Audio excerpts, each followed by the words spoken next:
Rob and I got married, I would say later in life.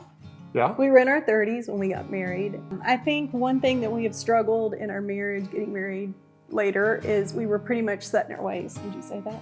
We're very independent and we had habits for ourselves, yes. We got married and a year later we had children.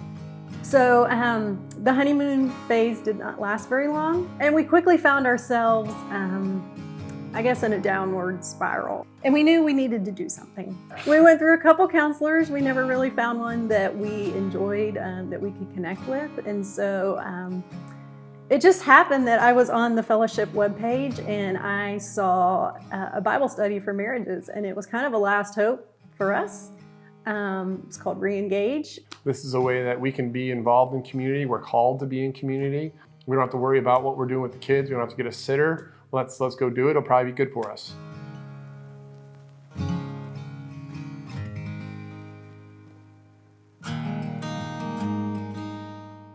We've always said that we're going to be married till death do us part, just because we're principled people like that and whatnot. But I think we were living in a surviving marriage and not a thriving marriage. We wanted to change our marriage so that it was something we were excited about living till death do us part and not lasting. We've had challenges even through Re-Engage. You know, one of us wouldn't always do the homework, and then we wouldn't discuss it and whatnot. And so we've gone through it a couple different times, and the more we've done, the more we've put into the program, the more we've gotten out of it. Definitely.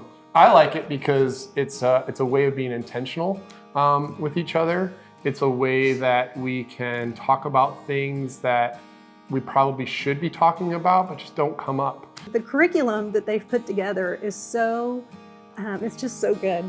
And he says the word intentional, but it's step by step. It has some homework that you and your spouse can go through together, but it's very practical in life. Can go through together, should go through together. Yes. As part of the secret sauce is when you're discussing your homework with your spouse before you come back to the small group deal. No, I feel like the enemy, his number one priority in today's world is to destroy the family, and that starts with the marriage.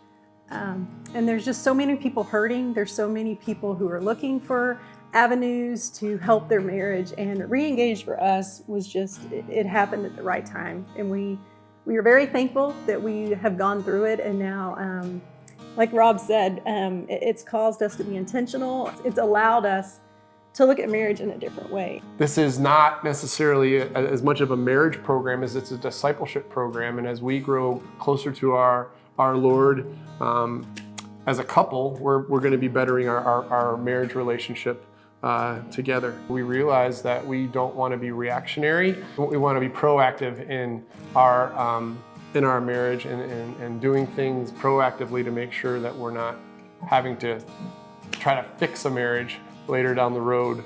It's just great being in a group and not only sharing our struggles, but encouraging each other just through having shared experiences, but also being able to pray for one another and just being like, hey, I get it.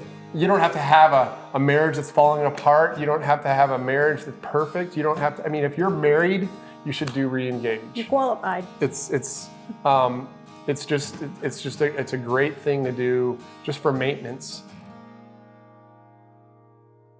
We just want to walk beside married couples and encourage them and bring hope to their marriages, and just to let them know that, hey, God has a plan for you. God is bigger than any problems we have. You're going to meet some great couples during Re-Engage. Just be open. Have an open heart, have an open mind, and come in willing to see what He can do.